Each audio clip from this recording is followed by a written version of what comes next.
Happy New Year, ayan, Mamang Pickles at sa lahat ng kabarda. Ayan, Ma'am Releo sa Putot. Kasi iba rin naman yung kinukwento ng tawag dito. Iba rin yung kinukwento ng sinasabing jowa, 'di ba, ni David. Oh, may ano 'yon? Rich Joy ba 'yon? Oh. Mayroon rin sinasabing ang kontrabida kontra ano 'yon? Yung Marites University, 'di ba? Oh, Marisol Academy pala. Oh. Meron silang sinasabi na ano, na girlfriend pero hindi yun nakita yung picture ni Alex, hindi daw yun. Oh. So sino yung girlfriend talaga ni Alex? Chinese daw. Oh. 'Di ba? So iba na naman. So magkakaibang kwento nga. Okay? So lahat naman kasi pwedeng pwede mong sabihin na girlfriend. Kaya nga tayo sinasabi natin, 'di ba? Ang girlfriend ni David si Barbie, naniniwala tayong ang girlfriend talaga ni David si Barbie. Kasi based on bumabase tayo sa mga kaibigan. Bumabase tayo sa mga lumalabas. Bumabase tayo sa mga ipinapakita, 'di ba? But anyway, 'di ba? Paniniwala nila 'yon. Ngayon, kung gusto niyo maniwala sa nila, go ahead, wala namang masama ron. It's your choice. Ngayon, kung gusto nyo maniwala sa Barda, di go ahead, di ba? Pagpatuloy nyo lang. Hindi naman lahat dito, hindi naman lahat ng ano rito sa social media di ba? Lahat na lang kailangan paniwalaan. Nasa inyo pa rin yan. Kung sino yung, basta ako paniniwala ko kay Barbie at kay David. That's it. Yun yung paniniwala ko. At hindi mananakaw sa akin yun, no matter what happen. Dahil para sa akin, Barda ang nagpapasaya sa akin. Okay? Marami din natin alam kung ano plano ng Barda, but kita natin na may something sila. Correct, na pilit nilang tinatago, Ma'am Trini Laureles. Kitang-kita sa gesture ng Barda. Happy New Year, Mamang Pickles, at sa lahat ng Barda. Ayan. Salamat din po. Punta nga kayo sa SM Clark. Tanong nyo yung picture doon sa KK, may GF boss. Oh. Kaya nga, 'di ba? Mismo nga, ang dami nang nagpunta diyan, Ma'am Abelen. At marami rin nagsabi doon na kung ano, 'di ba? Kung sino yung nasa picture na 'yon at ano ni David nasa picture na 'yon, 'di ba? Kaya ako mas naniniwala ako sa mga kaibigan. Okay? Paniwalaan nyo si Jim at yung mga kaibigan ni Jim, 'di ba? Nasa sa inyo 'yon, 'di ba? Kasi in the end of the day, wala namang mawawala sa, 'di ba? Kung ano yung paniwalaan nyo sa dalawa. Kasi kayo 'yan choice nyo 'yan. Yun nga lang, 'di ba? Mabibiktima kayo ng fake news. Oh. 'Di ba? Mabibiktima kayo ng fake news. Yun lang ang masakit doon. Kasi yan si Jim, aminado na siya na siya basher siya. So, aanoin nyo pa ba yan? Diba?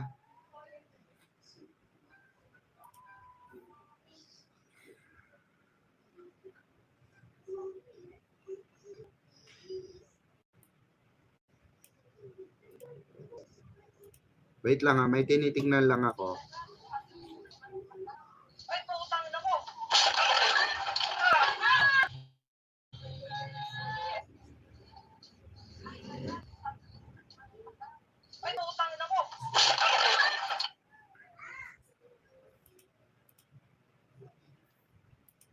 Wait lang guys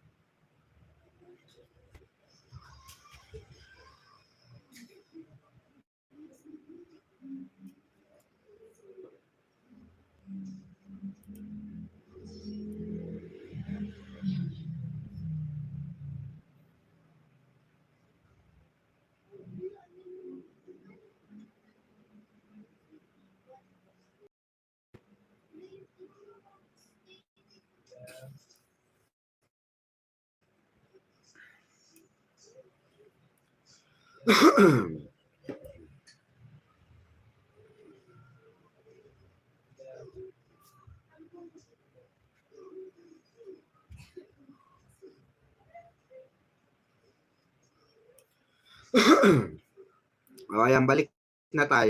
Ano, mahinan lang ako kasi may nadisgrasyang kaibigan ko.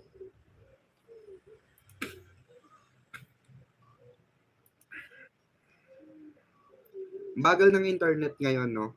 Kaya dito ako sa cellphone nag-live kasi mabagal ang internet dito po sa sa tawag dito, sa PC. Naka-data lang po ako. Kasi ang ang lag, sobrang malag. Ayan. Shoutout po sa lahat ng bago pasok. Ma'am Rockwell, baka wala pang chicha. Basta ako, mamang, wait na lang kung ano mangyayari sa dalawa. Inaaliw ko na lang sa work sarili ko. Sabi ni Ma'am Charito Gloriaga. Ayan. Namatay na yan si Jim Nabuhay lang ulit. O nagutom ata. Sabi ni Ma'am Rockwell, grabe naman. Oo, bakit? Sabi niya kahit hindi daw siya siya. Diba? Saka wala namang kita yung vlog niya, Diyos ko. Ano kikitain, no? Puro patayo pa. Diba? Mamang baka si Melay ang sumagot para kay Jim. Hehehe. Happy New Year, mamang, at sa lahat ng kabarda. Maraming di natin alam kung ano plano ng barda. Ba't kita natin na may something sila? Punta nga, ayan. Kaya lang gusto nila talaga private. Halo na si Jim. Sabi ni Ma'am Belen, kaya binabalikan na lang nila Ma'am Belen yung mga issue noon. Diba? Wala sila may issue kay David. Puro panis. Sure yan, gutom, Melanie Merced. Oo. Ayan. Na lang ako. Ayan. Mamang, di ba may surprise pa ang barda next year? Yes, Ma'am Marie. Ayan. Vice and all, Marivic and all ba? Yes po, abangan natin yan. Abangan natin yan pa-surprise, kung ano yung surprise na yan. Diba? Abang-abang tayo. Ayan, 6 minutes to go bago tayo mag-end, mga kabarta, ha? Happy New Year sa inyo.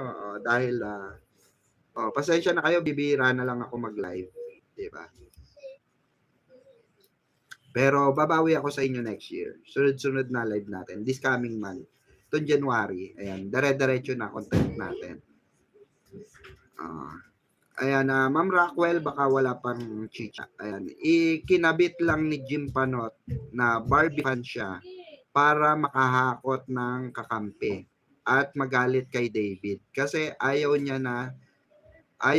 na si Barbie at David ang maging forever. Actually, hindi naman po siya talaga Barbie fan. Saka nakakita, Barbie fans ka, wala ka naman sa mga event ni Barbie. Nandito ka lang para magmarites. Nandito ka lang, yung totoo, nandiyan ka lang para makisawsaw, diba? Pero ang totoo, di ka naman talaga fans eh. Kung fan ka, suportado mo yung mga event ng ni Barbie. Ni isang event ni Barbie, wala siyang picture na hindi nga siya nakapag-vlog, 'di ba? Pumunta na sa Pampanga si Barbie. Wala man lang siyang naipakita na naandun siya. Pinsan ng ex ni David 'yan. Sino po? Mama Belen. Inggit si Jim kay Barbie. Gusto kasi niya siya yung i-display sa KK na picture niya. Diba? Si Sir Mina, nanay ni David, alam rin totoo kila David at Barbie. Sabi ni Ma'am Susan Francisco. Diba? Kaya nga, ano lang kayo, mag-stay put lang kayo. Maging mainahon kayo sa lahat ng bagay. Especially itong, ito nga sabi ni, may nag-send kasi sa akin na bumaliktad na raw si Sir KJ. Wag po kayong babase sa thumbnail. Okay, panoorin niyo po yung context ng vlog. Kasi thumbnail is na preparing okay, hindi yan yung content. For example, bigyan ko ng idea. And makikita nyo sa channel ko, okay? Makikita nyo sa video. Hala, totoo ba? May umami na. David, Ingat na ingat sa puso ni Barbie Fortesa? May question mark. So yan, yung title, ang thumbnail po, it's title lang. Not is the context. Okay, hindi po yan yung teksto ng isang vlog or hindi yan yung loob sa vlog. Okay? Hindi po ganun yun. Panoorin nyo yung vlog. That's what you click to make your vlog interesting. Okay? So, magkakaroon kayo ng idea na parang, ay, totoo ba to? Pero magugulat kayo, wala naman pala. Diba? O hindi naman pala yun ang topic. O, tulad ng GMA, pinagbigyan ng Barda fans? Question mark. O, David and Barbie, nagulat sa balita ng GMA? GMA, wala naman, diba? Diba? May binalita ba GMA na pinagbigyan ng Barda fans? Wala naman, diba? So, wag nyo, kaya marami ang nadadali ng fake news because they don't know the inside the vlog. Ang mga vlogger po, okay, yan po ay gumagamit po yan na tinatawag na marketing strategy para kung paano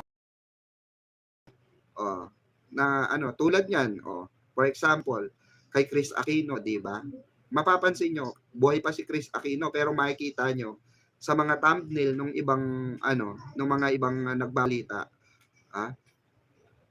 Chris Aquino tinakbo sa ICU, pero hindi naman tinakbo sa ICU. Di ba? Pero pag narinig mo yung vlog, hindi naman tinakbo, di ba? Kinukuha nila yung curiosity nyo eh. Ganun yon. At ganun yung ginawa ni Sir KJ dito. Tulad nito etong kay Sir KJ. Tignan natin. Yung kay Mamang KJ Abilino. Ayan latest ito latest. Ang sabi niya rito, signing off. Barda signing off. Barbie Fortesa and David. So porke nakita nyo lang na may nakalagay na signing off is meaning to say ba nag-signing off na talaga? So yung ba yung batayan nyo na nag-signing off na itong diba? Itong si Sir KJ. Pakinggan natin yung vlog niya. Napakinggan nyo na ba to? Napanood nyo na ba to?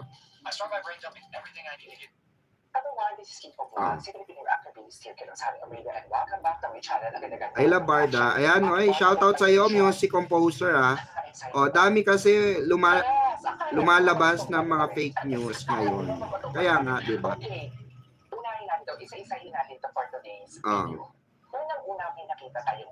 Market, alam nyo mga kabarda, kami mga vlogger, especially ako, pag gumamit ako ng thumbnail sa fake sa laban sa mga fake news, kinukuha ko yung yung tawag dito, pag gumagamit ako ng laban sa mga fake news, kinukuha ko yung context ng nila, ng vlog nila. So yun yung ita-thumbnail ko. For example, ito, bigyan ko kayo sa politics. Eto na, mabubulok na sa ICC. Nakalagay dito, Digong, hinatulan na ng guilty? Question mark yun. Patanong kasi yun. So, pero ang nasa loob, iba. Okay? So, yung curiosity ng tao, diba? Tulad nito, hala, Diskaya, minura si Marcoleta. Minura naman ba talaga? Syempre, hindi. So, curious yung mga tao na minura ba talaga ng Diskaya si Marcoleta? So, titignan nila yan. Mapapaklik sila. So, pag nag-click sila, automatic views na namin yun. Yan yung lahat ng niyan. Like, for example, ikaw ba pag nag-toothbrush ka ng Colgate? Pag nag-toothbrush ka ng Colgate, puputi agad yung ngipin mo? Diba hindi? Pag nagsabong ka ba ng Kojic, puputi ba agad ang mukha mo? Ang kutis mo? Hindi. Pag nag-take ka ba agad ng gluta sa isang take mo, puputi ka kaagad? Hindi. Okay? So, but they using marketing, clickbait marketing, na ipapalabas nila sa commercial na gagawa sila ng commercial. Na ipapalabas nila na, ay, pag nag-take ka nito, puputi ka. Pero yung kinuha nilang model, maputi na. So ikaw bilang isang gusto mong pumuti, gagamit ka ngayon, maiintriga ka eh. Nakakaputi ba talaga to? So gagamit ka ng ano, 'di ba? Bibili ka sa Belo ng gluta. Oh, para lang pumuti ka. Pero hindi ka kagad puputi. One click, kumbaga in one ano mo, 'di ba? Test mo. Hindi, kailangan 'yan tuloy-tuloy para ma-achieve mo yung ganung klase ng puti. O, ganun po 'yon. O, tuloy natin tong kay Sir KJ. Girl na allege the girlfriend daw ni Ginoo. Pero up until now, wala pa din chinichika sa Ginoo. Okay, sabihin natin, yeah, hindi naman talaga kasi nagchichika yun sa Ginoo, hindi nagsasalita yun everyday. Okay, given the fact na hindi naman siya nagsasalita. Pangalawa, naalala niyo yung Siargao na nakakantong? Naalala niyo yung Siargao na nakakantong?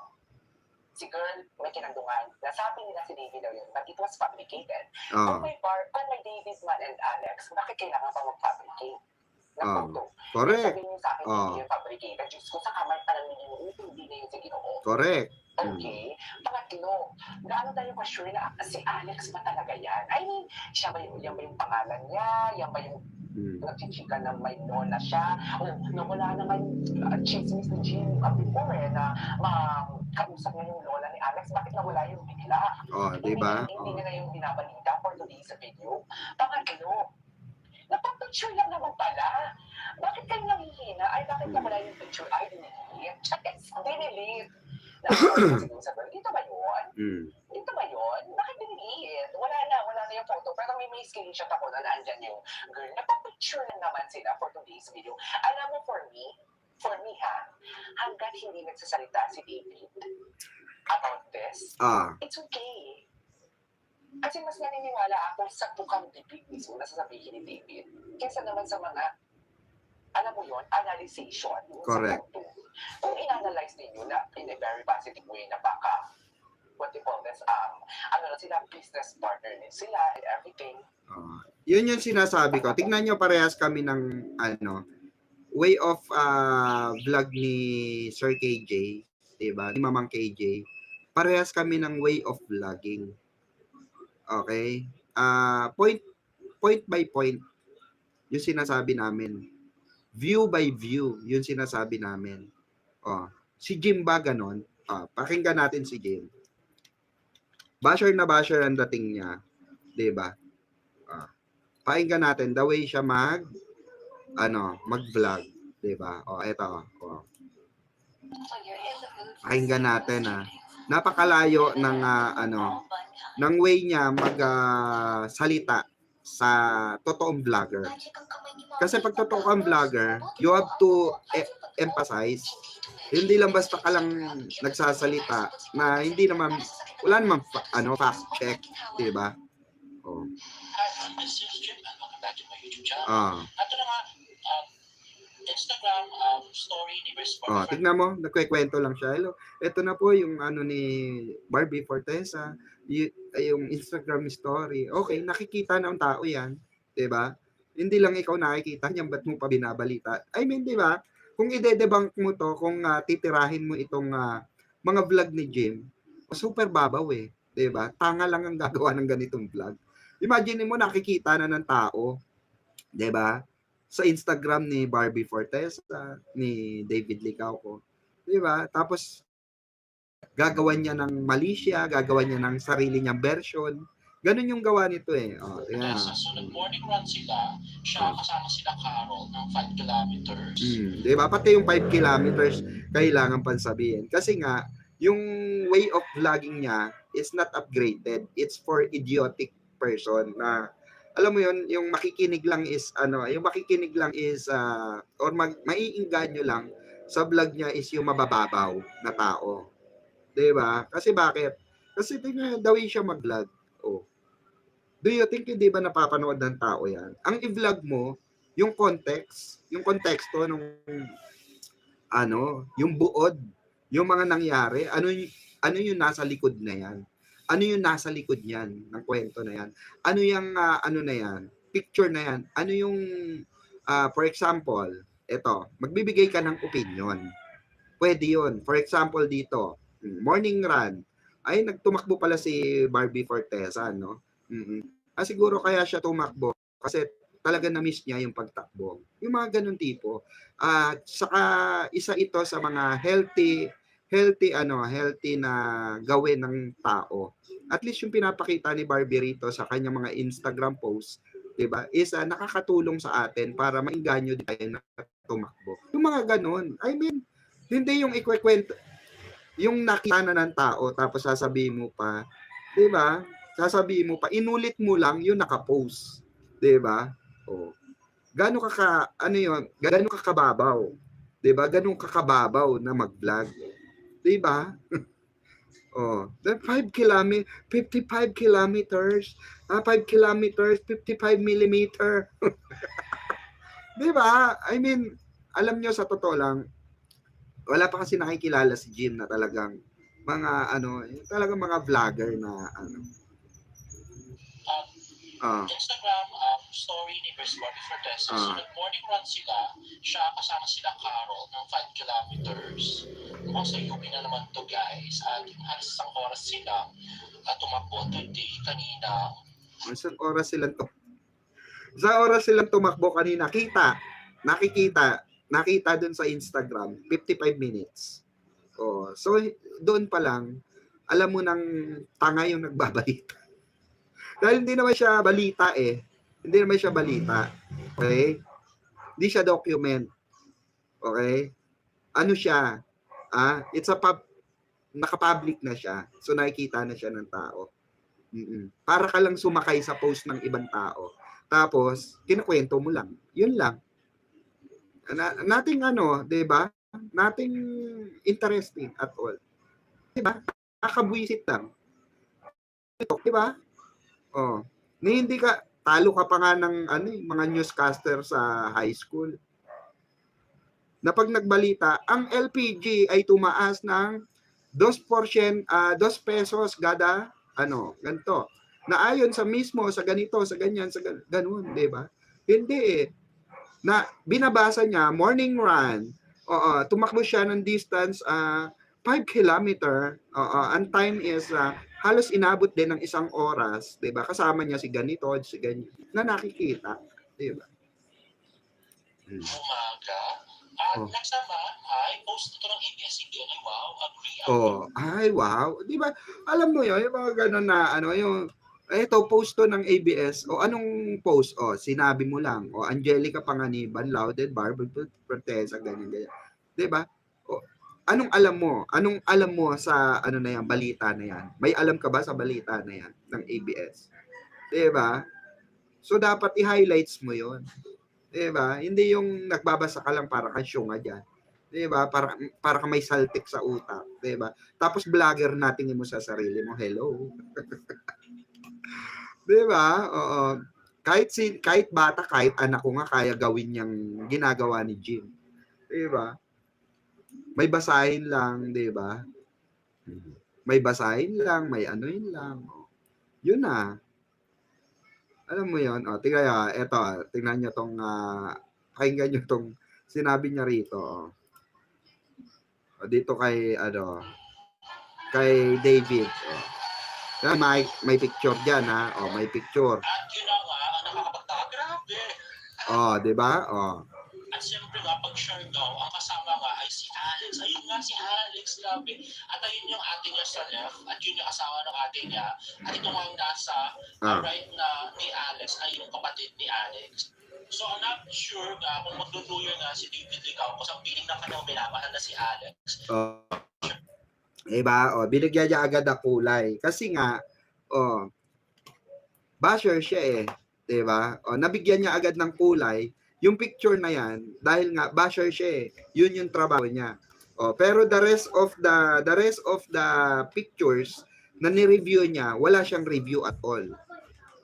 'Di ba? Wala siyang review at all. Pero dito sa sa picture ni David, nakasama di umanong jowa ni David na si Alex, meron siyang side comment. Meron siya agad na theory, 'di ba? Na parang sigurado siyang alam niya yung totoo between dito kay Alex at kay David, 'di ba? Parang sure na sure siya. Pero the rest of the na pictures na inilabas niya sa YouTube channel niya, walang explanation at all. 'Di ba? Pero dito, meron agad siyang simpatya na kasama ng minamahal. Bakit nung magkasama si David na binabakuran si na may picture din sila, na binabakuran ni David si Barbie, ba't hindi mo yun nireaksyonan? Bakit nung sinabi ni Dustin na si David ay busy kay Barbie, ba't di mo nireaksyonan? Diba? Hello po, Tita Grace Weko. Shoutout po, Tita. Diba? Mema lang yan eh. Mema content lang. Ganun yung may mga basher talagang ganyan. Yung kahit sa Facebook, maraming ganyan. Na content creator na lang, sunod lang sa agos para lang kumita ng pera. Diba? So, very obvious na personal attacking yung ginagawa nila kay David. Diba? Kaya hindi ako nagtataka na one of these days, mabibigyan ng sumpi na yan. Dahil sa ginagawa niya, dahil sa ginagawa nila na 'di ba, na naglalabas sila ng mga fabricated issues, no, na kinakasira ng tao, 'di ba? So, especially David Licauco, artista ito, 'di ba? At wala namang katotohanan yung mga nilalabas, 'di ba? So, sabi ko nga ang mga maniniwala na lang kay Jim, tanga. Sorry to say, pero pagka naniwala ka sa mga ganitong klase ng mga content, tanga ka. Dahil in the first place wala namang anong special dito sa mga ganitong klase ng picture? Anong special sa salita ni Jim? May mas special ba? Anong mas special? Yung salita o salita ni Jim? Ng team ni Jim? Hindi, tatanungin ko kayo. Anong mas special doon? Anong mas matimbang doon? Yung sinasabi ni Jim or sinasabi ng best friend? Or ng mga katrabaho ni Dave? Sige nga. Di ba? Tayo kasi naman tayo pinanganak na buo. Hindi rin tayo pinanganak. Alam natin yung mga simpleng arithmetic, simpleng bagay. Di ba? Music bar the composer. Di ba? Alam natin eh. Like ito, bibigyan mo ng kahulugan just because may kasamang ibang babae si David. Di ba? Tapos yung naniniwala kay Panot, tanga-tanga eh. I mean, wala nang good issue. Issue na yan. Wala nang bago dyan. Luma na po yan. Luma na yan. Sige nga, kayo nga magsabi sa akin kung bago yan. Bago yung issue na yan. Di bago yan. Luma na yan. And it's all about fabricated. Walang totoong nagpatotoo. Kuha nyo, walang totoong nagpatotoo. Ang barda may patotoo. Sino nagpatotoo? Mga besan. Diba? Kahit kayo, kahit magdebate pa tayo ng harapan, kahit tanungin nyo pa ako ng harapan, tatanungin ko kayo. Isa lang itatanong ko sa inyo. Kanino kayo naniniwala? Basher? O dun sa mga kaibigan at katrabaho? Sa nanay? Sa mga kapatid? Sige, kanino naniniwala? Diba? So meaning to sa pag pinaniwalaan nyo si Jim at yung mga alipores ni Jim, meaning to walang credibility itong mga pamilya nila. So meaning, hindi ka panipaniwala yung sinasabi ng mga kaibigan. So meaning, hindi ka panipaniwala yung sinasabi ng mga katrabaho ni David, ni Barbie.